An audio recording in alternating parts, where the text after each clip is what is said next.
About this love.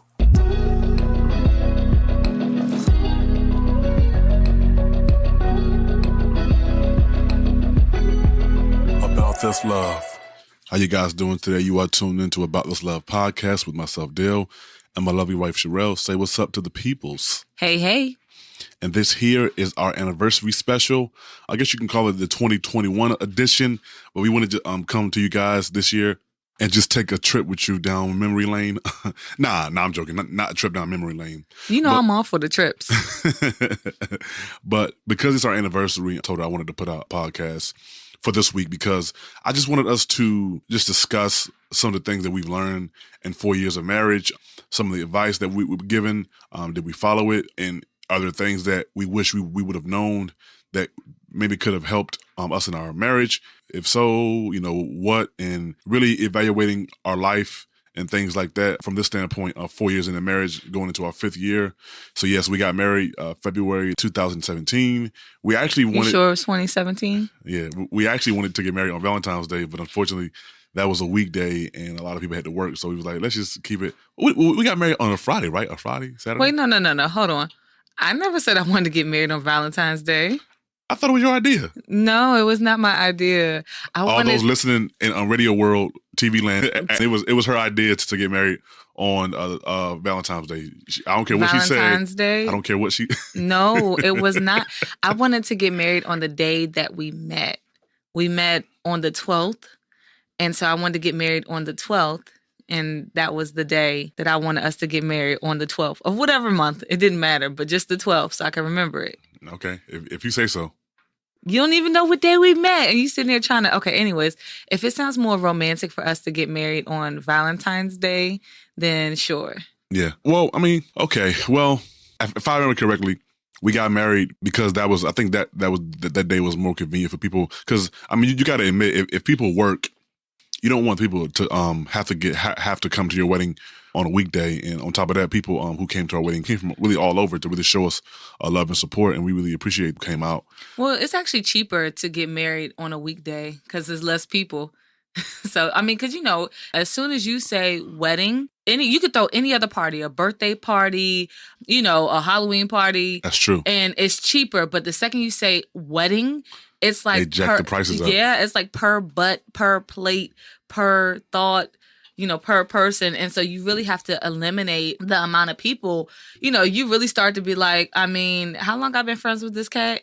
And did they say they were really married? Or, you know, I don't really know them, so let's just invite this spouse, or I don't know, let's not invite them. And then I know we had invited people, and I think some people ended up not coming because they asked, could they bring a +1? We were like, no, we got to play. I'm sorry, I said play.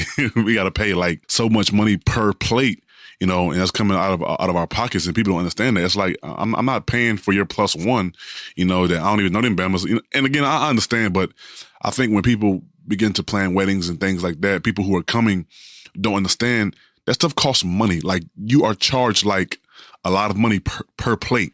And it's like, yeah, why would I want to pay for somebody that I don't know? I know you, you know, I love you. You're a family member, you know what I'm saying? Yada, yada, yada. But it's like, I'm not paying for your +1 who I don't know and probably would never see again in my life. Probably neither will you. Yeah, you know what? When planning our wedding, I watched a lot of videos of women who said, you know, this is what they did, this is what they didn't do. They shared their wedding day advice or their wedding planning advice. And so it was a lot of things like that where it's like, oh, well, yeah, the brother had a girlfriend at the time and, you know, they weren't married, so I wasn't inviting them. And I was just like, wow, really? And then I think the bride was like, yeah, I mean, they ended up getting married, so it was cool. But it goes to show how people really don't realize how much a wedding costs to like put on. Especially for like the average Joe Blow, you know, you don't got money like that to have a $200,000 wedding. Well, $200,000, but 200 guest wedding, you know? Yeah. I mean, it's nice, but then at the end of the day, you start to reassess like, okay, who are my 200 friends and family members that care about whether or not my marriage is successful beyond this day? Yeah, and I think for the most part, it just goes to show you just about our culture, how people don't like you said, like they don't really care.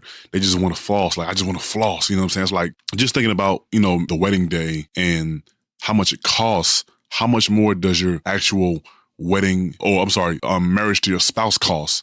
That joint costs, you know what I'm saying? It's kind of why we're here today doing. That's why we're here. We paid the price. Yes, we paid the price, but I also, thank God that others before us paid the price so that we didn't have to pay as much as they did. Our forefathers struggled, you talk about Martin Luther King, Rosa Parks, Malcolm X. Those guys kind of paved the way so that our journey wouldn't have to be as hard as theirs was.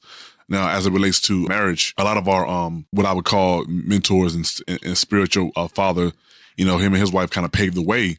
So we don't really have to struggle as hard as they did or as long as they did, and I'm not saying that they struggled long, but everyone struggles in marriage. That's just a part of marriage. It's funny because I was talking to my wife. I had posted something on Facebook over this past weekend. What you post about me?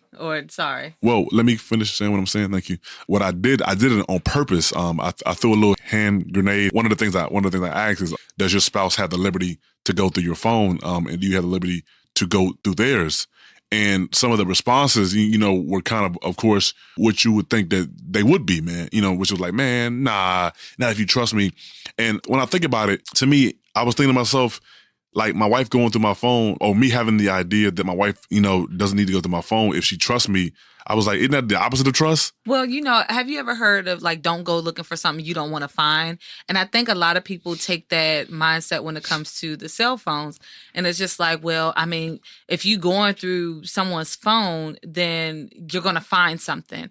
And it's like, well, I think what people don't understand is just that for us, when I seen you post that, I didn't think that was about me. I was just like, you're going to put the wrong perception out there that maybe something done went down and, oh, well, does other people have their wives or husbands go through their phone and, oh, must be trouble in paradise, da-da-da. But no, what I was thinking was just that, people have that false perception that, well, if I go through your phone, I'm going to find something. And when you say go through, it's like, that's like somebody saying, give me your phone so I can look through it. Let me see who you've been talking to, this and that. No, there has been something established from the beginning of our marriage where it's like, if I pick up your phone, you're not trying to snatch it away real quick because you have to hide something.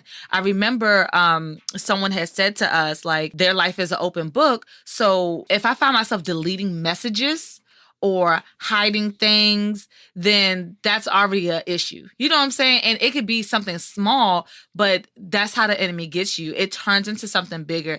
It starts off as something small, like deleting messages, have messages erased, or after a certain time period so that maybe your spouse won't stumble upon them. So I think that the way you phrased it, it's almost like if you wanted to let me check your phone or whatever, it's kind of like, why are you being so aggressive? Why do you want to check it? It kind of speaks to someone's insecurity. Yeah, because people that know me know I'm not that way anyway. So it's like, I'm not like, let me see your phone. And really, I got the responses that I knew I would get. But really, my reasoning for putting that up was to really kind of dive more into the issue of trust. I remember telling my wife this our first year of marriage. I forgot something had happened. Nothing big. And we were having a discussion about trust. And I was like, man, people don't even trust the Lord. Why would I trust you? And I wasn't saying that I didn't trust my wife, but what I was saying was that realistically, we've been married for a couple months now. I love you. And there is a level of trust there. Yes. But when you actually think about trust in its totality form, the one person who is most trustworthy in the universe is the Lord, and people don't trust him. So why would I trust my spouse? And people don't think about that, from that perspective. It's like, dude, people don't trust the Lord, and he's been proven to be, trustworthy, loyal, faithful, gracious, merciful. They don't trust the Lord. And you think they're going to trust their spouse? Yeah. So trust is something that is built. And on top of that, and I'm not trying to go, I'm not trying to go on a detour, babe. So bear with me. But I know, we know Bama's does living double lives. So it's like, you talking about trust, really? You know what I'm saying? I want to speak to that. So something you said, okay, well, what is something that I would have wanted to know before getting married? To be honest, I think people put out that false perception that, oh yeah, you got to go into marriage trusting and, fully loving, fully trusting. And people think that you are there on day one. It's progressive. Yeah, it's progressive. Like we said a few Or episodes back. let me say it should be progressive. Like if your spouse isn't doing anything, or if your spouse is doing things that would make you not trust them, then it's not progressive. Like if my wife is like hiding stuff or hiding money and I happen to find out, like, why would I trust you? You know, or if we agree on a certain budget and one of us is going over the budget for whatever reason, it's like, you know, why would I trust you for it? Yeah, why would I trust you in that area of money? No, and so that's the thing. I think that we falsely go into marriage. I mean, you know, like, oh, well, we're married now, so we're an open book. Like, that's the assumption. Even if we never talk about it, even if I don't know about your past life or whatever, you still feel like you're open, or at least you have the mindset of like, no, we're open to one another until things start coming up. Yeah. It's like, oh, dang, I really don't trust this person. Oh, dang, I really don't love this person, you know, and that's just the God honest truth. You really cannot have love for a person. I want to do a podcast episode in the future just about the stages of marriage, because I read an article about it and it was so hilarious to me, because it's like, dang, so you're married, but you're not in love. Like the commitment, I read that the commitment phase is actually the last stage of marriage, not the first. And I was like, wait a minute, that's the last stage? But and so we're sitting here thinking that the I do is the commitment. No, it's the everyday walking through, going through together, tearing through, you know, the mud and just the ups and the downs. Yeah. That's the commitment, not I do. That's just the first step. And so I just thought that was something I wanted to go over like in a future episode, because I thought it was really good. Like just to read that, I'm like, so commitment is last? Yeah, I mean, yeah. You know, it is last.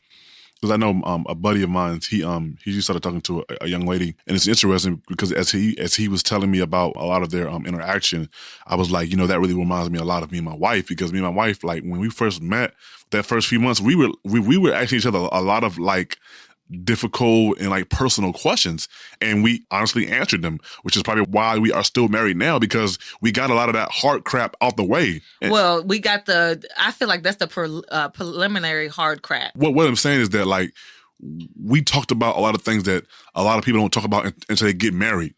You know what I'm saying? It's like, yeah. So it's like, wait a minute. You married this dude and you didn't know A, B, C, and D? Or you married this woman and you ain't know A, B, C, and D? No, yeah, they did. They married that person and they didn't care to ask certain things. So I think that one of the things that I have learned from my marriage, I think we talked about a while ago, we talked about trust and trust being progressive, because early on in my marriage, if I'm being honest, yes, I trusted my wife, but I didn't fully trust my wife, because again, that's progressive. You know, like even with the Lord shows us that he's trustworthy. You know, he asks that we trust him, but he also, the actions that he do for us in our life proves to us that we can trust him. So trust, also just having the difficult conversations is something that we've also accomplished a lot in our marriage. And I remember we would be up all night, like talking, like, and sometimes I'm talking about it would be heated arguments. Like we would have, and not like we'd be yelling and screaming, but we would have heated arguments where she would get upset and I would get upset, and we would break and we would come back like half an hour later we would come back. But again, in marriage, these are things you have to do. If you want to continue to be married and continue to build a strong relationship, you have to be willing to persevere in those long, deep, hard conversations. Because one of the things that I did early on in my marriage, and my wife caught on to it, is that I figured out early on in my marriage that, well, if I just make her angry, she won't want to talk. So it came to a point where she was like, I just figured out that you purposefully make me angry so we don't have to have this conversation. And she was right. I did. I purposefully would get her angry, or, you know, would do something so that we wouldn't have to have those hard conversations. And so for a lot of listeners out there, whether it's your husband or your wife, even if they get angry, or even if they get you angry, you still have to be willing to have these tough conversations. And another thing that I learned in marriage is that, and my spiritual father help us to learn this or understand this, is that like in marriage, it's not that if your wife does something, if your wife likes Z and you like A, she's right and you're wrong. No, it's just different, you know. And I think it's one of the things that we come into marriage. He was like, you know, him and his wife struggled with things because he would do things a certain way. His wife would do it the same thing another way. And so that would, kind of irritate him, and vice versa. That would irritate her. As you begin to grow in your marriage, you realize that she's just different. Like it ain't wrong. It's just different. Like I don't have to do what you do or do the same thing how you do it. I may do it differently. Even me and my wife, how we parent, I parent differently than her. It's not right or wrong. It's just different. Oh, you know? So I think that's kind of what I learned, or what I have learned thus far. I wanted to speak to what you were saying about, love is progressive, trust is progressive. I was thinking about the scripture, having a faith, as small as a mustard seed. And it's like, we were just like, yeah, we have like faith as small as a mustard seed. And you think that it stops there. So I wanted to Google it really quickly. Here's the thing. I was just like, well, I was wondering how small are mustard seeds? And mustard seeds is around 1/10 of an inch in size. 1/10 of an inch, right?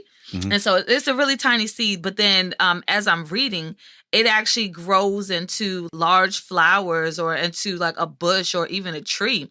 It grows into a large tree-like plant. It's just kind of like, you have to plant that seed. We talk about foundation a lot. We talk about how we can overcome things in our marriage and even before marriage, what people can do to like start to think about, start to apply, start to have those conversations. Those are your seeds. That's your mustard seed for you and your spouse to go plant, to water. We actually put out a video yesterday about the top 10 marriage advice that we either like took or didn't take, and we had gotten it the day of our wedding, right? And so there was one card in there that I read, and it was saying something to the effect of like, treat your wife like a flower that needs water every day. Well, in the same way, like treat your marriage like it's a seed that needs to be watered for it to produce its fruit. Yeah. Or produce its flower so it can bloom and bud the way that it's supposed to. There was an analogy that we've always been given, even before we were married. Our spiritual father would say to us, it's easy for the enemy to come in and uproot a seed. Think about it. Somebody go plant a seed outside right now, and like a cat, like anybody, a cat, a worm, a bug, yeah, could come and just dig that up. But how much harder is it to come and dig up a fully grown, rooted tree? It's not easy. You can't just go out there with a shovel and think you're going to dig that up in a day. I mean, look, I had somebody in my family who planted a tree in the middle of their yard. True story, Dale. They've been trying to dig that tree up for months because now they want to move it. It's impossible for them to like dig up that tree without chopping it down. I gotta hire a freaking company too. Yeah, but I mean, you've seen how they cut down trees. You rarely see anyone uprooting a big, fully grown tree. Why is that? It's impossible. It's impossible. You don't know how far the roots have spread. I mean, same with, I learned this in elementary school, like same with, where you plant trees. It's like, well, don't plant it too close to the house because it might get into the pipes, things like that. For you homeowners who know about, trees and pipes. Don't buy a house that has trees by either. A bunch of trees. We found out the hard way. Oh my goodness. Yeah. See, that should have been marriage advice 101. Don't buy a house that's by trees. Yeah, because even if you chop down the tree, the roots are still, messing with the pipes or the plumbing system. Yep. Yeah. I mean, I know kind of unrelated, but related. But, that was one of the first things that I remembered about the roots of a tree. So think about how far you can grow the roots of your marriage if you water it and care for it over the years. And it's funny. The other day, me and my wife had went to Costco. I had got the items. So I was coming out to leave, and I saw a woman and her husband. And when I tell you, she was talking to her husband like he was a dog in public. I was like, oh my goodness. And I was like, I mean, she was yelling at and screaming at him. I told you to hold the money. And I think I guess from what I gathered from the conversation, I was just passing through. He had some money or whatever. She gave him some money, and I think he wanted to give it back to her, and she was like, "Well, why would you give me the money in public, you idiot?" Well, idiot. I don't know if she called me idiot, or whatever. But I was like, but watching them, I'm like, man, like, oh my goodness, like, man was talking to their spouse like that in public, and it just goes back to my point. Is that one of the things that we had to learn early on in our marriage is really watch when you are speaking to your spouse, or watch your tongue. That's why, like, when you see men and women in public talking to their spouses like they straight dogs or straight prostitutes, again, they didn't learn early on in their marriage, man, it's a certain way that you talk to your spouse. It's funny, as I was thinking about the other day, like even as I get older and my kids get older, like it's a certain way that I allow people to talk to my spouse. Like you're not going to sit and talk to my wife all reckless because I don't do it. So you're not going to do it either. You know what I'm saying? So again, something we had to learn the hard way in our marriage, you know what I'm saying? And trust me, when I say we learn the hard way, we learn the hard way. Learn the hard way. It's embarrassing. You know? It's embarrassing. One, you're putting down your spouse. Not only are you putting your spouse down, but publicly.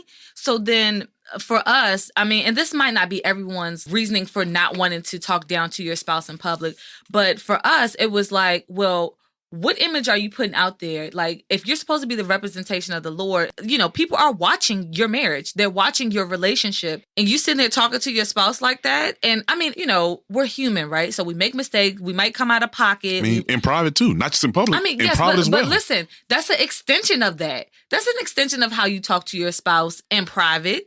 But in public, it's just even more embarrassing, and it's around people that you don't even know or you may know. I think it just really belittles your spouse, and it doesn't provide space for them to feel safe, for them to feel like, okay, I made a mistake, we in public. You're not covering them. I think this generation, there's a lot of uncovering happening, and, oh, I got to speak what's on my mind. I got to say it. I don't care. You know, they embarrass me, da-da-da-da-da. I mean, there's things, Dale, that you have said that I felt embarrassed by. And I'm just kind of like, okay, do I save face in front of these Bamas that don't even give two craps about my marriage by going off on you? Or do I wait till we get back in the car, you know, or get home to be like, hey, you know, I really didn't like that you did this or said that. I mean, you know, can you not do that or whatever? Yeah. Or, hey, what did you mean by that? Because it really rubbed me the wrong way.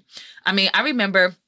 And you didn't notice that you did this, but whenever we were in public, like a group setting around family or friends, you would talk when I'm talking. And the other day. No, because look, now our daughter does it to him and he don't like it at all. But no, so I mean, I think it was a coincidence because she was like, yeah, I was in a whole other room. If you in a whole other room, how do I know that you're talking? Like because that doesn't even make any sense. The crazy part is you would interject or call me from like the other side of the room or whatever as soon as I started talking. But again, how would I know you're talking if you know have a different room? But I was making you mindful. See, but that was the thing. I was making you aware that like, you know, hey, did you see that I was talking and, you know, you're calling me to the point where I can't even continue my conversation. Like, so it was a coincidence. No, but you did it so much. I was like, Dale, hey, like it really bothers me. It comes off as rude. And I know you're not doing it on purpose, but just be more mindful. Had I not seen that or had I not taken the time to be like, you know, it's really bothering me and I let it build up and I blew up on you, that could have been a whole nother argument. Like, nah, you just rude. You rude, you know? One of the best advices that we were given when we first got married, I would say this to any new couple who's been married for, you know, 2, 3, 1 year, is that 2, 3, 1 year. I mean, yeah, I don't know why I did that for it. But give your spouse liberty to get things wrong. Like I remember we go to marriage counseling and my spiritual father and his wife would be like, Sherelle's never been a husband. Sherelle's never been a wife before. Well, I definitely had never been a husband before. Yeah, Sherelle's never been a wife before. And his wife would tell Sherelle, Dale's never been a husband before. So because of that, you really have to show grace and patience because, like, you're expecting someone to know certain things that they don't know because they ain't never been there before. Like, you know, if I go to war for the first time and, like, I mean, how you think I'm going to respond? I ain't never been in this situation before. We don't really think about things from a natural standpoint, like logically. She has never been married before. He has never been married before. She's never been a mother before. He's never been a father before. Realistically, how should he respond or how should she respond? But again, these are always opportunities for you guys to really sit and have conversations. And for a lot of, you know, husbands out there and wives, sometimes you have to make your spouse make each other have those difficult conversations and not sit around and wait for, well, you know, I'll wait till he comes and talks to me, or I'll wait till she comes and talks to me. No, sometimes you have to go and get them and say, hey, let's talk now. Dale, you sound like, what's that character from Winnie the Pooh? Yeah, Eeyore. Eeyore, yeah. Or is it Igor? Eeyore? Eeyore. I don't remember. But my point is, like, early on in my marriage, you know, my wife, she would do that when she would just wait around for 2 or 3 weeks and when we gonna talk and have a conversation. And it's like, it wasn't really on my mind. And it wasn't that I didn't care. It's just that oftentimes different people think differently. You know what I'm saying? Like she might have said a few words and I'm thinking she just wants to vent and the conversation is over.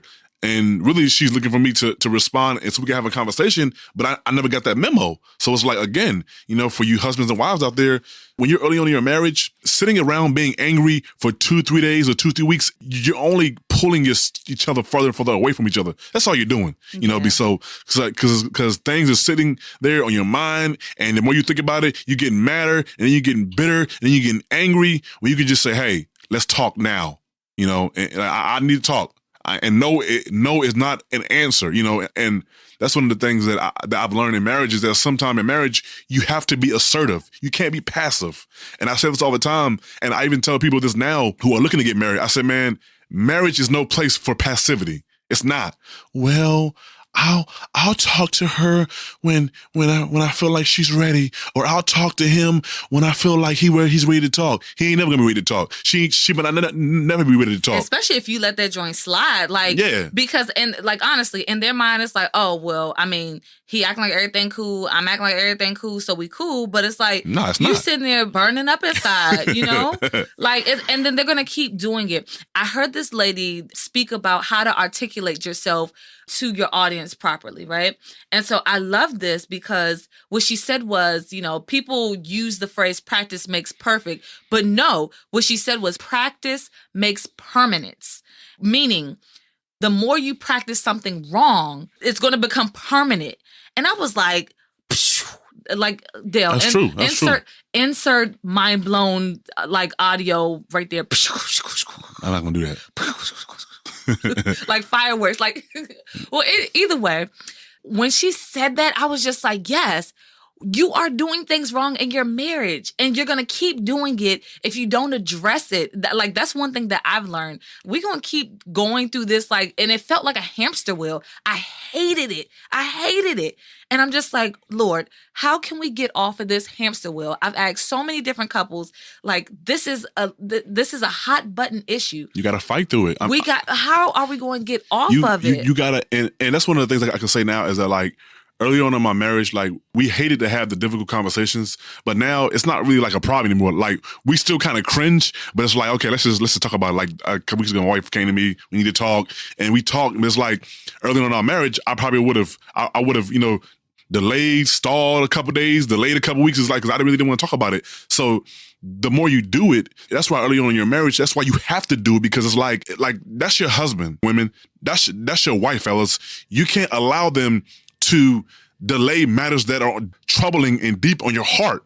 No, I want to talk and we're going to talk, and no one's going to sleep until I talk and get off my heart. So you have to fight. That's why I made the comment that marriage is no place for passivity, because normally passive people don't really fight. And I'm not disclaiming, I ain't talking about get boxing gloves and y'all be boxing. No, I'm speaking metaphorically. You have to fight for what you want. You have to fight to have that good marriage. You have to fight to have that peaceful house. You have to fight to have that good sex life. You have to fight, for things that you want.